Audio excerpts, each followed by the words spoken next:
Great. We're delighted to be joined by Manuel Fontaine, who is the Emergency Program Director at UNICEF, who just briefed the Security Council. So, Manuel, welcome, and you have the floor. Thank you. Appreciate. Oh, it's already on, so that's good. Yes. So thanks. My name is Manuel Fontaine. I'm the Emergency Director for UNICEF. I've been that for a number of years now.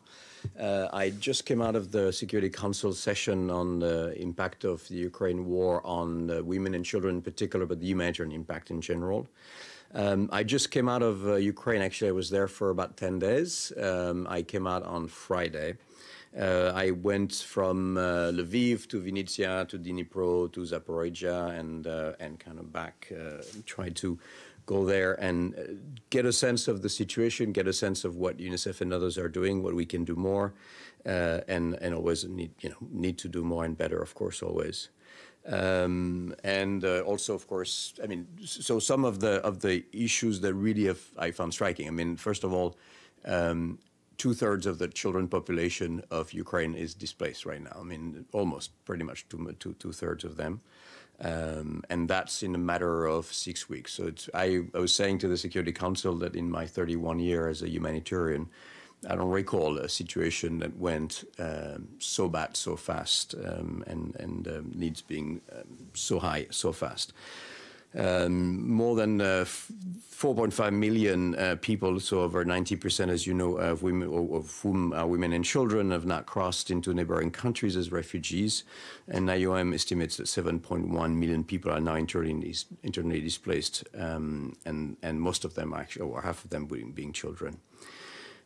Children are being killed and injured, unfortunately, through this war at an incredible rate. The OHCHR verified figures at about 142 children killed and 230 injured. These are the verified numbers, but we know they're certainly much higher, unfortunately. Attacks using explosive weapons continue in populated areas: homes, schools, hospitals, water systems, power plants, places where civilians usually seek shelter. As you know, according to WHO, there have been more than 100 attacks on impacting healthcare facilities. Families are risking now, and for me, it was terrible discussions I've had with a number of families when I was in Zaporizhia, when basically families are saying, now we have no choice, we have to leave. Many of them wanted to stay until as long as they could, and basically had to risk everything they had to actually move. I met a family at the hospital in Zaporizhia, whose 4-year-old, a little boy called Vlad, has received 2 bullets in the stomach because his family basically needed to leave and had no other choice, and took the risk. And the car in which they were was actually shot at. The head of the hospital there was telling me that they have actually so far treated 22 children who had lost limbs because of this particular violence at the moment. The report of grave violations and other serious rights violation against children are, of course, very devastating. Children should never be the victims of a conflict and should be protected under applicable international humanitarian law, but that's not the case.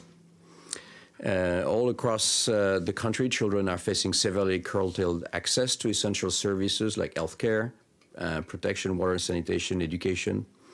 The scale and scope of the needs for services will only grow as the war drags on, and that was part of the discussion at the Security Council, that the war has to end. This is the only solution. UNICEF's response is, of course, evolving to meet the needs of children wherever they may be.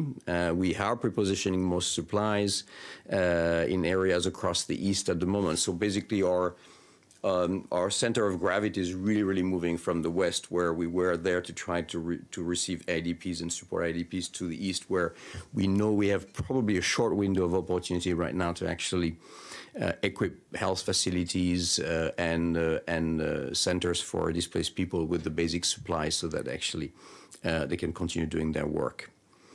We are also trying now to provide, we're starting to provide cash assistance to what we believe will be a bit more than 50,000 families. And these are families with 3 children and families with children with disabilities in particular. We have reached a number of places, and recently Dnipro, Donetsk, Kharkiv, Kiev, Lviv, of course, but also other places. We had actually a team in Kramatorsk when the station was actually bombed on Friday. We actually had a team offloading health supplies a kilometer away from the station, which is kind of a tragic irony to feel that you're trying to basically save lives and at the same time lives are being wasted completely senselessly. We have an appeal, as you know, of $276 million for inside Ukraine and $73 million for outside, but we're revising it, and a new appeal will be launched today, which is going to be, unfortunately, I would say, more larger, because it just basically means that the resources are actually, the needs are actually increasing tremendously. And so, yes, at the Council, I was ending by making the point that we as humanitarian will do what we can, that we will continue working. We have teams right now in the East. We have teams in a number of places. But there is so much we can do as humanitarians. And unless the war stops, there's not much we will be able, or we won't be solving the problems. Now, during my appearance at the Council also, I urge the parties to a number of things that ensure that children are protected from harm and are provided safe passage from areas of fighting. Of course, the prevention of gender-based violence, including the grave violations of rape and other forms of sexual violence. Respect and protect civilian infrastructure, providing essential services such as school, hospitals, water, sanitation, and electrical facilities. Avoid using schools and universities for military purpose. Take all necessary precautions to ensure the safety of civilians in zones being taken back from the territory previously occupied by opposing forces. Avoid the use of explosive weapons in populated areas, and ensure that UNICEF and partners and all the humanitarians actually have safe, unimpeded access to all areas affected by the war. So thank you very much, and happy to answer questions, so have a discussion. Thank you very much. Edie Letter, Associated Press. Thank you very much, Mr. Fontaine. On behalf of the United Nations Correspondents Association, welcome and thank you for doing this briefing. Does UNICEF have any evidence of Ukrainian children being taken to Russia against their will? And secondly, could you give us the revised, updated figures for the new appeals? Thank you. So on the first question, we have heard the same reports, but have no evidence ourselves, and we're certainly willing to look into it and assist in any way we can, but we have no evidence as such. But again, I've seen the same report. For the new appeal, I will get back to you with the exact new figures, because I don't have them right now, but we will get back to you. Thank you. Ibtisam Azam. Thank you. My name is Ibtisam Azam from Al Arabi Al Jadid newspaper. So I have two questions. The first one about trafficking in women and children. If you have estimations or numbers that you can give us, and then also which steps, what is being done to fight that, whether coordinating between countries, but also from the UN side. And the other question is about education. Some politicians say that they estimate, or non-politicians too, that the war will go on for longer, months and maybe years, unfortunately. So which plans do you have, whether on the ground or specifically in neighboring countries, to work on this issue? Especially, you said that 2/3 of children are displaced. Does that also translate into that they are not getting education, or how it works? Thank you. Thank you. So on trafficking, no, we don't have numbers at the moment. As you know, trafficking is by nature is an underground phenomenon, so it's hard to get the kind of information. What we know is that there are real risks, that we know it was a region that has known trafficking before the war. And of course, in situations of war, when people find themselves with no means and, and sometimes separated from the rest of their family, they're of course very vulnerable. So we're quite sure that this is ongoing, but we don't have numbers. What we can do about it and what we're doing about it is, one, provide information to people, just warn. And so we're doing that through SMS and text messages to people on Ukrainian networks, people who are actually fleeing Ukraine.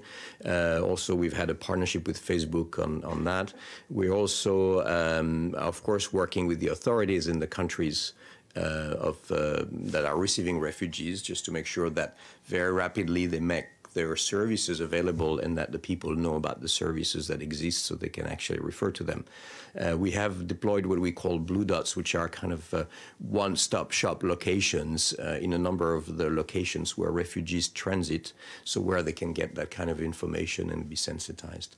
But for us, it's just extremely important that the authorities in the refugee receiving countries are fully seized of that and aware of the risk. We've heard many stories, but they're anecdotal stories from, of people showing up and people at the station saying, or, I can take you somewhere, or I can offer you, and I'm sure a lot of people are well-intentioned, certainly, and doing it for real, but of course there's major risks there.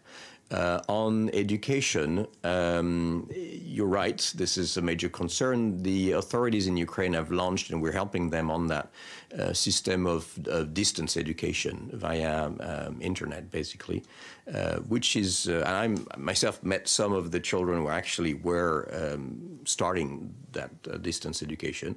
It was interesting to see that actually some of those children were not so happy. They wanted to go in schools, but just the schools were not available. What was when we talked to the authorities, the municipality in Zaporizhia, which is really close to the front line, the mayor was very worried and saying, well, actually, the people who are leaving now are much less likely to have actually an iPad or something like that. And I think this is what we know, is that the first wave of people who have left are probably somehow, it's terrible, but better off in the sense they might have a little bit more capacity, means, and networks and family. Those who are leaving now have been under the violence for longer, and they're likely to be actually less resources. And so he was actually saying, well, if there's a way we can try to help providing some of those iPads and other means for children to basically go online. Keeping in mind, again, that online education in situations like that, and we've learned that with COVID, is temporary. I mean, for a little while is fine, but it's just not, doesn't replace being in the classroom with the teachers. Thank you. Pam Falk, CBS News. Thank you very much for the briefing. Get this thing off. Thank you very much for the briefing. My question is on UNICEF in country. Are you providing any of the kind of things that UNICEF has in the past, lunch in a box, classrooms in a box, and to what amount is that? And then on the big picture, a follow-up on Edie's question, we heard this morning that 120,000 children have been taken to Russia this was a presentation by the Ukrainian ambassador, and a member of parliament has also given some numbers from Ukraine. Is anybody tracking this? Needless to say, UNICEF has its hands full. UNHCR, you're dealing with all the other agencies there. Is anyone following children that are being basically abducted? Thanks. Thanks. So on the first one, yes, UNICEF does deploy its traditional support. We've focused a lot on health and hygiene in the beginning because these are, life-saving needs right now. As I was saying, our team in Kramatorsk was actually offloading health kits, including trauma kit, at the time where the attack on the train station took place. So unfortunately, in some ways, they became very helpful immediately. So we do use those emergency health kits, midwifery kit, obstetric kits. I've actually got very good feedback by the hospital in Zaporizhia saying these are very practical because you have everything. And so they were actually, a lot of people were saying, well, we receive a lot of support, but sometimes it's a little bit haphazard. People are sending things, and those kits are actually very practical because you have everything you need to actually run an operation for a certain amount of time and a certain amount of people. So we're doing that. We've ordered, I don't have the latest amount, but I think we've ordered the equivalent of about $80 million worth of supplies. And these are coming from our Copenhagen warehouse, which is, as you know, our humanitarian warehouse. And also we are we also do procurement in Poland, in Turkey, and other locations to bring supplies. A lot of hygiene supplies, the usual buckets and soap and everything that is so needed when people are living with nothing and end up in centers for displaced people. And yes, we've started to bring in some education kits and some recreation kits as well. We've actually created some, we have some team in, for example, in the subway in Kharkiv, basically spending time with the kids and trying to organize activities just to pass the time and create a bit of a routine. And for those, this kind of kit's actually extremely helpful because you've got everything there to actually organize activities for them. So yes, we do that. On your second question, sorry. As I said, we've heard the same. We don't have yet the access that we need to have to be able to look and verify and see how we can assist. But you're right, we need to, and we are looking into see how we can track or we can help on that. It's just for the moment we just haven't been able to do so. But this is something we will pursue, of course. Thank you. Philippe Rater, AFP. Thank you. Thank you for the briefing. When you say 2/3 of kids are displaced, how many kids is it? And when you talk about kids, it's between 0 and 18 years old? That's right. There are 7.5 million children in Ukraine. That's the population of children in Ukraine. And there are 2.8 million internally displaced and 2 million refugees. So that's 4.8 million, if you will, more or less. Of course, you know, those numbers are evolving every day, unfortunately. But it's 4.8 million out of 7.5. So that's why I'm saying close to two-thirds of, in a matter of 6 weeks. I mean, it's just quite incredible. I honestly don't remember many places where we've had such a large displacement of children in such a short time. Yes, please. Thank you. We know it's not easy to work in such tough and difficult conditions, mainly in Ukraine right now. My question is, did you feel or did you experience any difficulties communicating with the Russian part or dealing with them or no? Well, we are asking, you know, when I say we, it's not only UNICEF, it's the UN, it's the Imagine effort. We are asking systematically access and capacity to access locations, and it doesn't always work. Whether it is because the activities and the conflict and the fighting is ongoing or other reasons, we're interacting with all the parties and we are presenting our demands and our requests. It's just that the fighting is so intense in some locations where we just not able to actually do it. Alan Bulcati, Ria Novosti. Thank you so much for doing this briefing.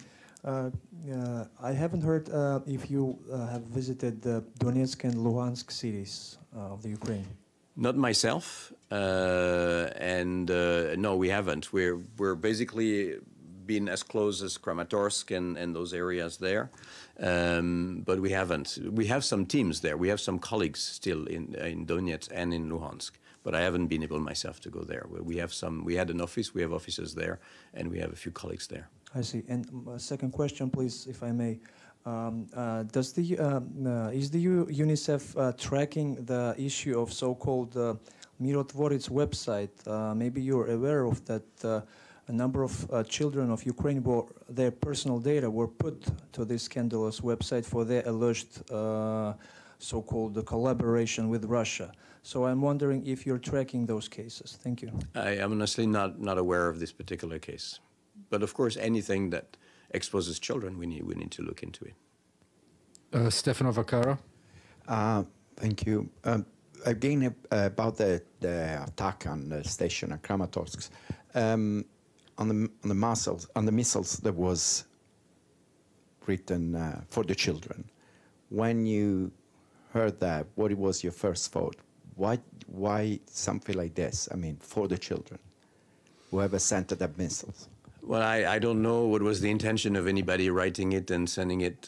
I just know that, as I said, you know, when we're trying to do our work to save lives, which is what humanitarians do, and we were just there a kilometer away, and just see that more than 50 people were killed, including 5 children, and many others were injured and were actually brought into Dnipro after that.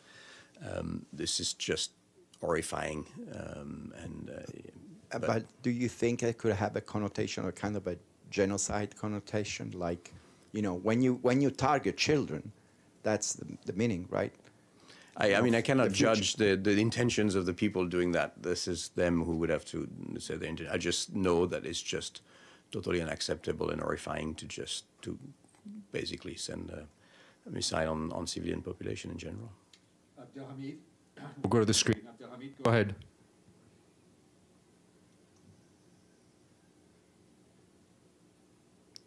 You giving me the question? Yes, please go ahead. I'm sorry for the noise next to me, but I hope you can hear me. Asking you, Mr. Fontaine, if you have witnessed some discrimination against non-Ukrainian refugees and their children on the various borders. Have you seen that? We have seen reports in the early days. Is this phenomena continuing? Thank you. I honestly wasn't at the border myself. I was inside Ukraine, and really going towards the east. I've heard the same reports, and I think UNICEF has been very clear in saying that any discrimination in, granting refugee status or welcoming people based on where they're coming from is unacceptable. And actually, at the Security Council just now, I did, on the one hand, thank everybody for welcoming refugees, but also highlighting the fact that it would be important that all refugees are always welcome in the same way, wherever they're coming from in the first place. Great. On that note, Manuel, thank you very much. And please come back soon to brief us after your next trip. Thank you.